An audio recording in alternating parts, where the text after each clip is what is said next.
शीशे का कमरा। नैना और उसके दोस्त एक लंबी छुट्टी पर गए थे।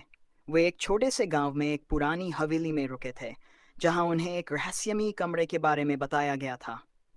उस कमरे को शीशे का कमरा कहा जाता था, क्योंकि वहां हर दीवार पर बड़े बड़े शीशे लगे हुए थे। गांव वालों ने नैना और उसके दोस्तों को चेतावनी दी थी कि वे उस कमरे के पास भी न जाएं, क्योंकि उस कमरे में अजीब घटनाएं घटती थीं।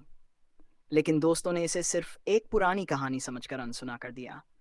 एक रात जब सभी दोस्त हवेली में बैठे कहानियां सुना रहे थे, नैना ने शीशे वाले कमरे के बारे में पूछ लिया। उसके दोस्त विक्रम ने कहा, चलो आज रात उस कमरे की सच्चाई जान ही लेते हैं।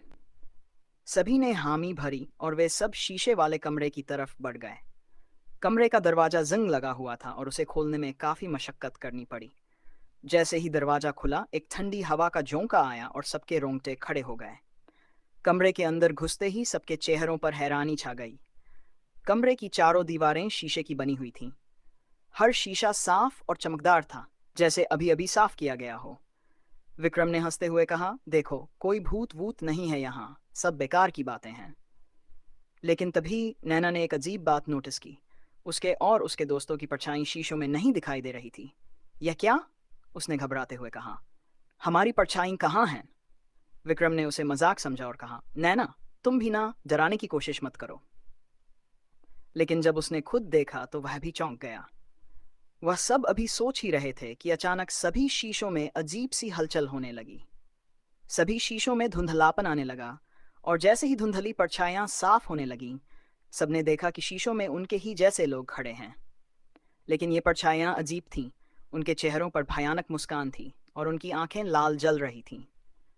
इससे पहले कि कोई कुछ समझ पाता, एक जोरदार आवाज गूंजी, तुम्हें यहां नहीं होना चाहिए था।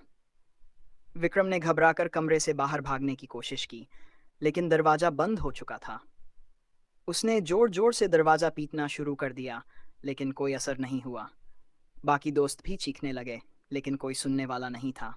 अचानक एक शीशा टूट गया और उसमें से एक भयानक परछाई बाहर निकल आई। उसने विक्रम की तरफ इशारा किया और एक झटके में उसे अंदर खींच लिया।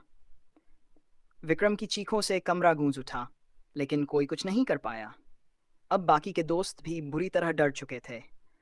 वे सब शीशे तोड़ने की कोशिश करने लगे, लेकिन जैसे ही वे किसी शीशे को छूते, वह शीशा भी टूट जाता और उसमें से एक भयानक परछाई बाहर आ जाती। एक एक कर सभी दोस्त उन परछाइयों के शिकार हो गए। नैना आखिरी बची थी।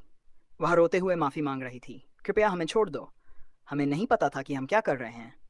लेकिन उन परछाइयों ने उसकी एक न सुनी।